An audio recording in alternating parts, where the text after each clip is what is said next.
A savage storm clawed its way across the Wyoming prairie. Spring of 1887, as if nature itself had turned against the land.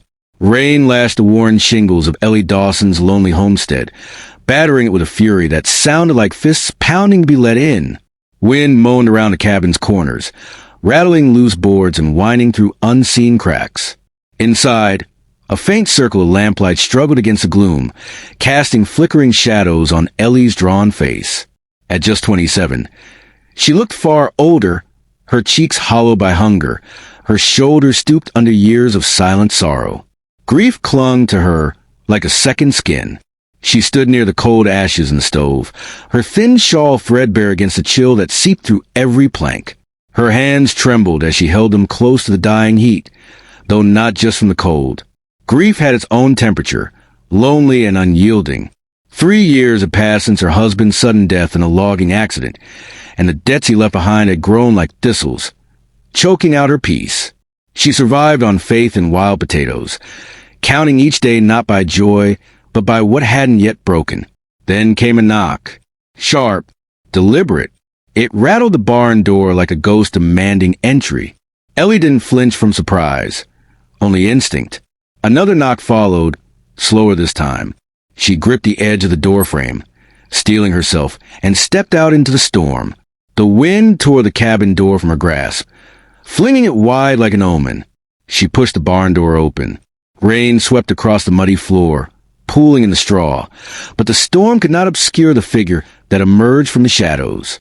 A tall man, soaked and road-worn, stood as though carved from the very night, the edges of his coat heavy with water and grit. In his arms, a boy, small, silent, curled tight against cold. The man's eyes, piercing blue, met Ellie's. Calm eyes, but carrying a weight. "Just need a roof for the night," he said, his voice steady and low. "I can pay, if hay's still worth silver." The boy stirred at the sound, lips bluish from the chill. Ellie looked past them to the sagging barn roof, leaking from half a dozen spots. Her gaze returned to the man. "Barn's leaking," she said, her voice flat but resolute. "Kitchen's warm. Come in." She led them back to the cabin, ushering them inside before the storm could follow. Together, they laid the boy near the hearth. Ellie set a pot to simmer, dropping in a handful of dried potatoes, the scent rising like a fragile prayer. She wrapped the child in the only wool blanket she had left. The man, Will, he later said, drew the boy closer to the warmth with practiced tenderness. Ellie stood back, watching the way his fingers lingered protectively on the child's shoulder. They barely spoke as she handed them bowls of thin soup. The boy, Sam, drank with trembling hands, his face flushing with relief. Will didn't eat until his son did, then spooned the soup slowly, like it was the first warm thing he'd tasted in weeks. Ellie sat behind the stove, shielding the flickering flame from the draft that crept in under the door. She drew her hands toward the heat and watched as Will moved Sam's feet closer to the hearth. "That's better, son," he murmured. A hush fell between them. Not silence, but something gentler. A stillness thick with understanding. Ellie handed Will a second bowl. He accepted it with a faint nod, his eyes meeting hers across the firelight. Sam's breathing slowed into sleep, his head resting against Will's leg. Ellie caught the quiet way Will smoothed a curl from the boy's forehead, and for a heartbeat, his gaze met hers. Steady, raw, open. Nothing was said. Nothing needed to be. The storm screamed beyond the walls, but within the cabin, something softer had begun to take root. Morning broke gray and waterlogged. Rain dripped from the eaves and glistened on the window panes. Ellie stirred, feeling a strange quietness in her chest, not emptiness, but calm. She stepped outside and saw them, Will and Sam, returning from the barn. Sam clung to Will's hand, sleepy but smiling. Then the creak of hinges caught her attention. Will was at the back door, adjusting a crooked bolt. With careful precision, he realigned it and pressed the door closed. The wind tested it again, but this time it held. Ellie watched him in silence, a knot forming in her chest. For so long, her home had barely held together, and now it felt solid. Will moved to the cabin with quiet purpose, tending to small things. He cleaned the soot cloak lamp, trimmed the wick, and filled its reservoir. When he lit it, the glow was brighter than it had been in years. Ellie felt her muscles unclench, just a little. She followed him outside, saying nothing. He knelt to gather with scraps, arranging them carefully. Then he refilled the lantern mounted near the barn, every motion steady and deliberate. She folded her arms across her chest, watching. "Thank you," she said, the words low and honest. Will looked up and nodded. No pride in it, no false humility, just understanding. A moment later, Sam emerged, running his fingers over the newly fixed door. His smile lit something warm in Ellie's chest. Will turned, removing his coat, and used it to cover a broken window near the stove. Then he pulled out a folded bundle and handed it to Ellie. "Reckon your hands will need these." She unfolded the cloth to find a pair of leather gloves, the worn creases forming rivers of old use, prairie maps carved into every line. Her breath caught. Her late husband had worn gloves just like them. She stared at them, then looked to Will. "Your hands will need these," she echoed softly, more to herself than him. Her voice cracked, and she pressed the gloves into his palms instead. He pulled them on to fit snug, familiar. She fetched a metal pail and began gathering wood. Will followed silently, his presence light but solid, as though each step was a shared burden. Together, they fed the stove with kindling, lit a fresh flame. The cabin, long hollowed by grief, felt as though it were breathing again. "You didn't have to," Ellie said, pausing at the table, voice quiet. "I'm used to pulling through alone." Will met her eyes, saying nothing, but the way he looked at her was answer enough. He placed a hand over his gloved fingers and rested it on the table. Steady, warm, unassuming. By late morning, a rhythm had grown between them. Ellie swept the hearth while Will refilled the lamps. She clipped a twig from a half-dead rose bush and placed it in a dented tin cup. Will saw it, paused, then retrieved his pocket knife. He whittled a small vase from leftover wood, carving delicate petals into the rim. Ellie watched him, a quiet wonder blooming behind her ribs. The cabin no longer looked like a hollow refuge. It was becoming something else. Evidence of care lined the walls like quiet decorations. Sam came bursting in, his cheeks rosy, and ran straight into Will's arms. Will lifted him and spun him once before setting him down. Then the boy reached for Ellie's hand, tugging her gently toward the door to show her the repaired frame and the smoke curling steady from the chimney. She followed, closing the door behind her with care. Will stood still, gazing at the cabin. When their eyes met, Ellie was the one to speak this time. "Thank you for everything." He nodded, nothing more needed saying. Something unspoken passed between them, an understanding deeper than politeness, quieter than hope. This place wasn't just shelter now. It had become the beginning of something warm, something worth staying for. That evening, the prairie sank into a hush, the kind that followed a storm. Inside the cabin, the fire breathed slow and low, casting gold across worn floorboards and faded quilts. Ellie stirred the pot over the stove, the scent of onion and potato rich in the air. Will sat nearby, his hat on his knee. Sam curled at his feet under the wool blanket, cheeks flushed from a low fever.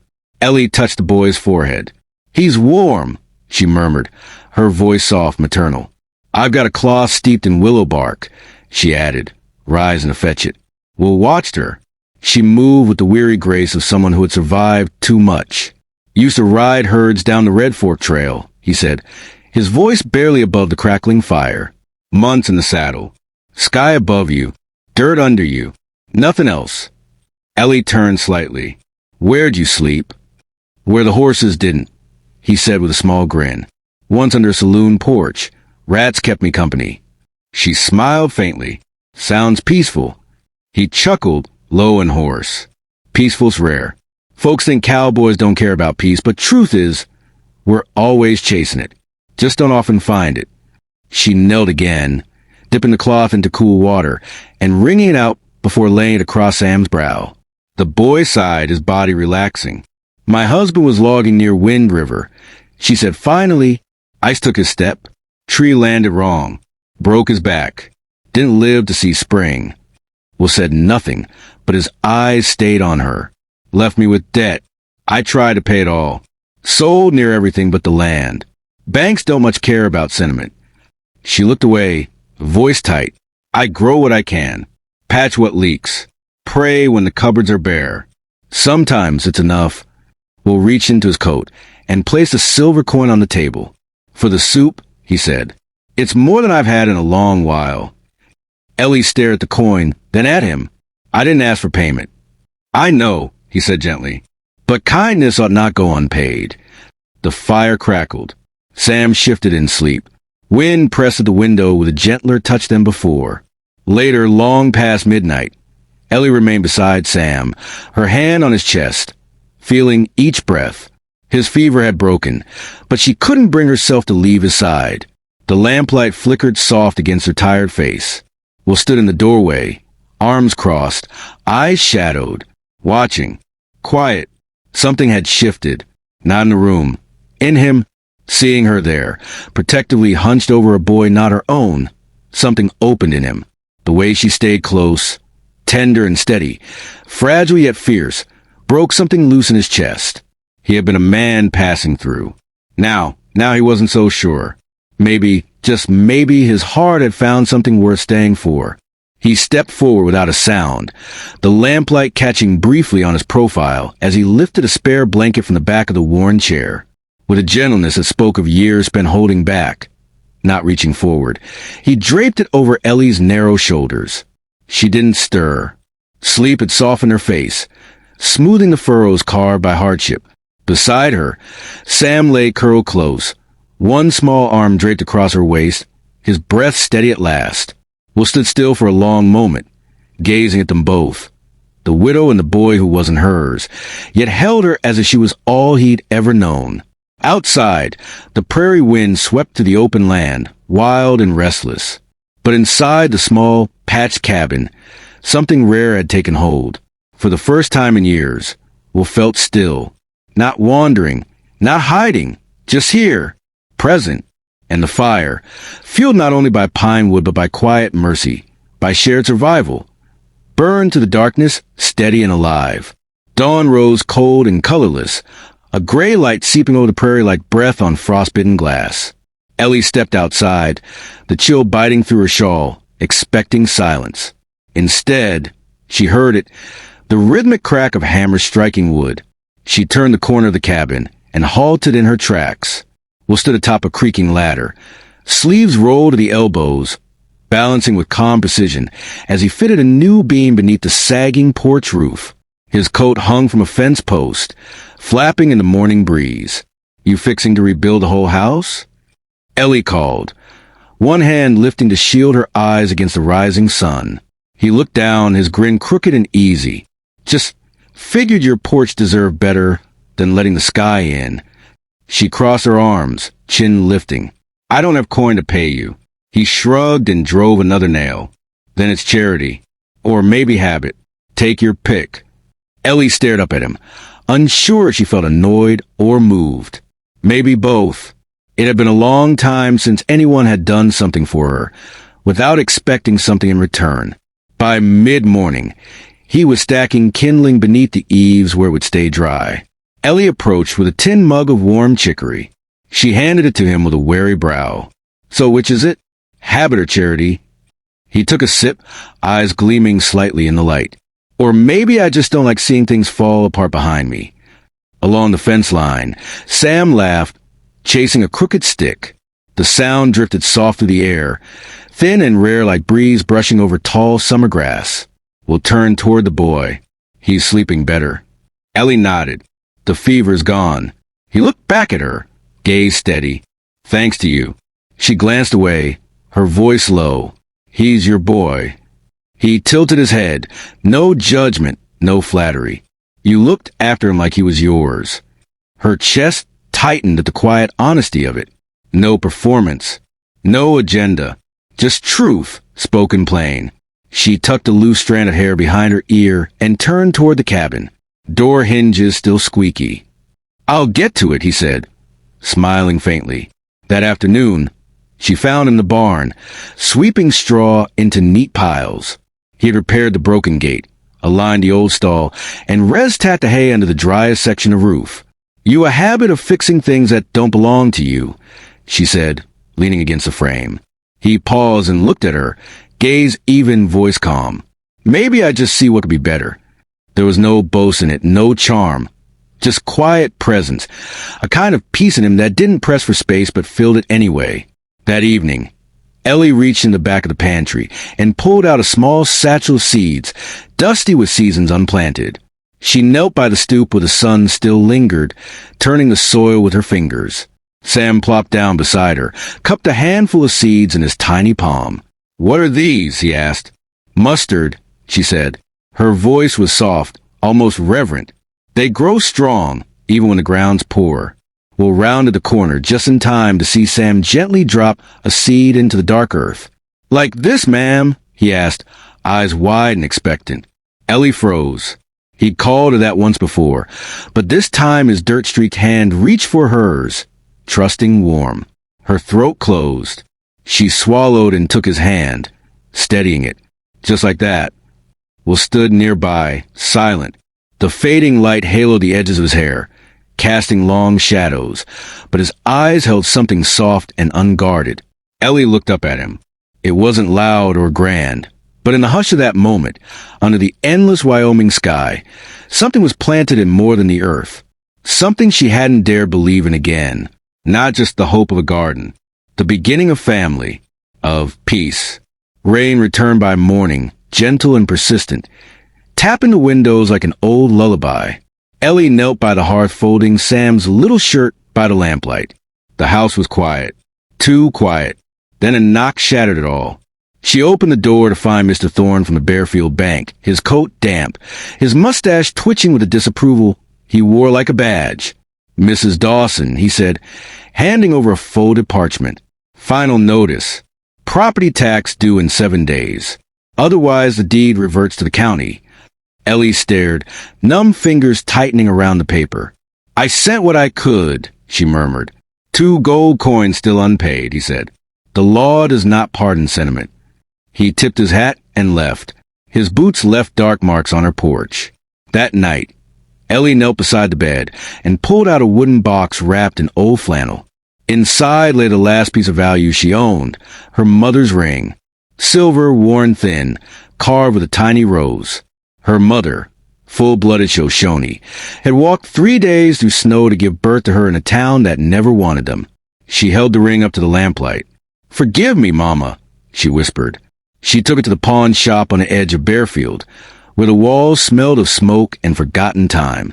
The shopkeeper squinted at the ring and shook his head. "Shoshone craft," he muttered.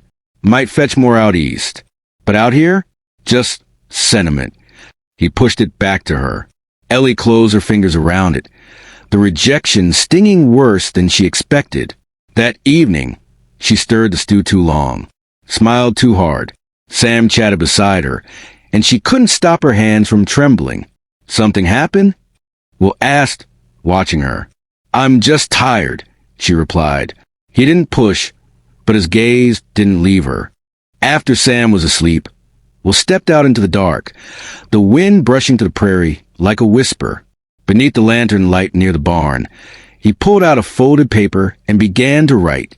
To Mr. Silas Cobb, "Please have the deed for Bearfield Lot 42 transferred to Ellie Dawson by week's end. Use the ranch account." Quietly, no notice until recorded, he sealed the letter and slid it into his saddlebag, mounted his horse, and disappeared into the moonlight without a word. By morning, he was gone. Ellie found the barn door open, the porch empty, his coat hung carefully on a nail. She searched the house once, then again, faster, panic rising like floodwater. Then she saw it, a folded paper on the table, her name written in slow, careful ink. "We'll be back." Spring deepened into green. Grass rippled across the hills, and the land smelled of rain and something close to healing. Then came the carriage, polished black, gold-trimmed, drawn by a chestnut stallion and driven by a man in livery. The kind of arrival the town whispered about for weeks. Ellie stood on her porch, broom in hand, braid over her shoulder. Sam clung to her skirt, eyes wide. The door opened. Will stepped down. No longer in dust-worn rags, but a tailored coat, clean boots, and a silver clasp at his collar. Ellie's breath caught in her throat. He carried a leather folder. "Afternoon, Miss Dawson," he said quietly. "Transfer of deed. Lot 42. Paid in full." She stared at the papers like they might strike her. Then she slapped them back into his chest. "I told you," she hissed. "I don't need charity." "It's not charity," he replied calmly. "You gave me soup, fire, shelter. You let me feel like I could trust someone again." Her voice shook. "And now you come riding in like a prince from a dime novel? Well, look down. You gave me something I haven't had in years. A home. A place that felt like more than ledgers and borders. Let me give something back." "I don't need saving," she said, voice hard. "I know," he whispered. "That's why I chose you." He reached into his pocket and withdrew a small wooden carving. A rose, rough edged but shaped with care. Her hand flew to the chain beneath her blouse where her mother's ring lay hidden. "I saw it the first night," he said. "My grandmother was Cherokee. She carved roses on every fence post she touched. When I saw yours, I remembered what it meant. Honor, not pity." Ellie blinked. "We'll step back. My name is William Hartley," he said. "My family owns most of Bearfield." That part was true, but I haven't lived in that name for a long while. I lost my wife in childbirth. My son nearly died with her. I walked away from the land wars and the titles, because none of it mattered if I couldn't sit beside someone at the end of the day and feel quiet. He let the silence breathe. "I came to your barn needing shelter. I stayed because I found something I didn't know I missed." Her voice cracked. "You lied." "I hid," he said gently, "but not from you, from the man I used to be." He tipped his hat. "I won't stay unless you ask." He turned to leave, boots crunching softly. "Mama," Sam called, and the word broke the air like dawn breaks night. Ellie looked down. He wasn't hers. But God help her. He fit into her ribs like he'd always been there. We'll pause at the gate. Ellie picked up the carved totem, her fingers curling around it. "Mr. Hartley," she called. He turned, waiting. Her voice was steady now. "The soup's still warm," she said. "If you're still partial to hay for silver." Will smiled. Not that guarded smile he wore when he was hiding. A real one, slow and soft. He stepped back through the gate. Toward her. Toward home. The evening settled soft over prairie. Rose and violet streaked the horizon. Inside the little cabin, the hearth breathed again, and Ellie, no longer alone, sat with her hands resting on the table, waiting for the fire to catch. On the third evening, as dusk folded gently into quiet hush of night, Ellie paused mid-step. A soft, rhythmic thudding carried across the yard. Steady, intentional. Something deep within her stirred, a quiet knowing that made her tie her apron and step lightly onto the porch. The twilight wrapped her like a hush, and across the yard, in the warm flicker of lantern light spilling from the barn's open door, she saw him. Will. His sleeves were rolled, his once-pressed coat now stained and tired, dirt embedded under his nails from a long day's labor. He stood with one arm braced against a weathered beam, slowly carving something into the old timber with his pocket knife. Each movement was careful, reverent, as if shaping a prayer. From the shadows of the porch, Ellie watched silently, unseen. She didn't call to him. She didn't move. A star. He was carving a small, simple star. And when he finished, sweat streaking his brow, he leaned in close, touching the wood lightly, and whispered so softly she barely caught it. "For you? Look out here." Then, with no dramatic exit, no glance back, he folded his arms across his chest, gathered himself, and walked slowly down the path into the shadows beyond her sight. Tears rose hot behind her eyes, but she blinked them back. She stood there long after he vanished, still as a stone, beneath a sky lit silver by the full moon. That night, as the fire burned low inside, she walked barefoot to the barn door and placed a bowl of steaming broth on a flat rock by the threshold. A simple soup with a single sprig of thyme floating in it. Beside it, she laid the cloth she had worn that day, folded neatly. Underneath, she tucked a small note written with a steady hand. "Asterisk, you're not my savior, but you're welcome here. Asterisk." By morning, the bowl was empty. The cloth remained untouched. Ellie picked it up with slow fingers, pressed it to her cheek like a memory she wanted to hold warm. The day unfolded quietly. Chores were done in fits and starts. Sam's laughter rang out like bells through fog. Still, her thoughts wandered again and again to the star he'd carved, to the quiet offering of it, to the space between them that was no longer empty. As twilight deepened once more, she stepped barefoot onto the porch, her hair unbound and loose across her shoulders. The gate creaked softly in the wind, and there he stood, Will, not approaching, not demanding, just there, waiting. They said nothing at first.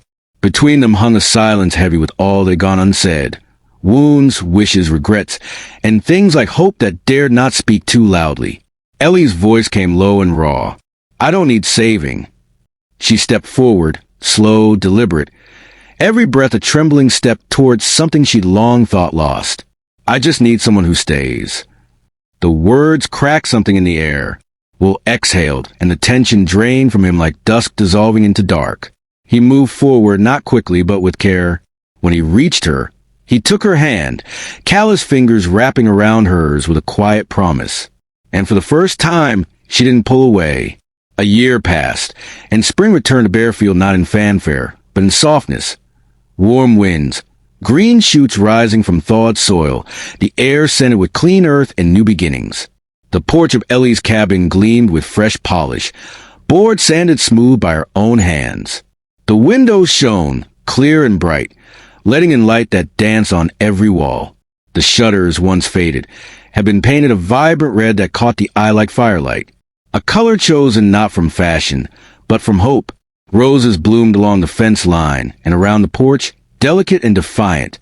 Soft pinks, wild whites, and reds as deep as old wounds now healed. Ellie had planted each one on her knees, her fingers digging into the soil with reverence. They had grown as she had, slowly, stubbornly against the odds. Beneath the old cottonwood tree, Sam's laughter echoed as he flew through the air on a swing hand carved by Will.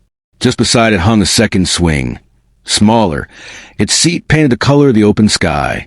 When Ellie had asked about it, Will only smiled that quiet, crinkled grin she had come to know so well. Figured you might want to fly sometimes, too.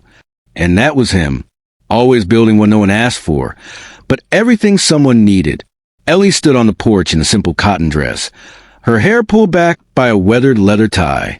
She looked out across the fields, the land rolling into gold and green beneath the afternoon sun. She was still the same woman who wore her mother's silver ring. Shoshone craftsmanship etched with single carved rose, but something within her had shifted. She was no longer waiting for the next storm to take something from her. She was planting, building, living. Beside her, Will sat with his legs stretched out, slowly whittling a piece of cedar into something new. His boots were scuffed, his shirt patched at the elbows, but Ellie saw only the man beneath all that, the one who had traded a title for a place to belong, who had given away wealth and name, but kept the things that mattered, a home, a purpose, a family. She reached into her basket and pulled out a folded square of linen. As the light shifted around them, she began to embroider. Stitch by stitch, she traced the same rose design her mother had once carved into wood and silver. With every thread, she gave her past new breath. Not forgotten, but reborn. They didn't speak much, but they didn't need to. Once, words had been used to wound them. Now, silence mended what was broken. A silence full of presence, of respect, of love too deep for easy language. As she stitched, she felt his gaze shift. She looked up. Will stood now, hammer in hand, eyes bright with something he didn't yet speak. Behind him, a new nail had been sunk into the porch beam, and hanging from it, lovingly carved from smooth pine, was a wooden sign. The letters were rough but sure. The Hartley Place. Home found in the storm, asterisk, asterisk. Ellie walked over, her fingers grazing each groove, her eyes swimming with unshed tears. She turned to him, heart full and steady. You gave me a roof, she said, voice trembling but firm. Will looked at her, and in his eyes there was no hesitation. You gave me everything but your name. For a long heartbeat, Ellie stood silent. Then her shoulders ease and a smile curve her lips, gentle, quiet, sure.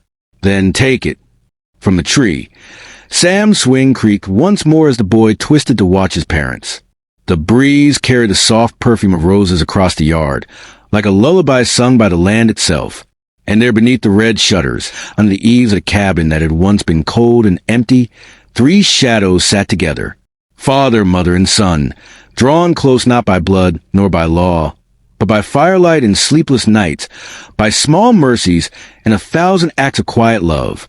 Out across the vast Wyoming plains, where wind still howled and winter still came hard, a woman who had lost everything found something she had never expected. A man who had arrived with nothing but dust on his boots and a storm in his heart, who offered no promises, only presence.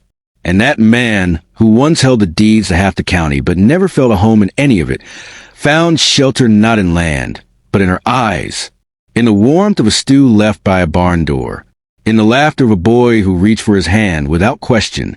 You gave me a roof. You gave me everything but your name. Then take it.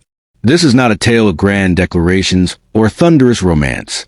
This is a story of staying, of seeing, of love spoken in glances and carved into old wood beneath a leaking roof.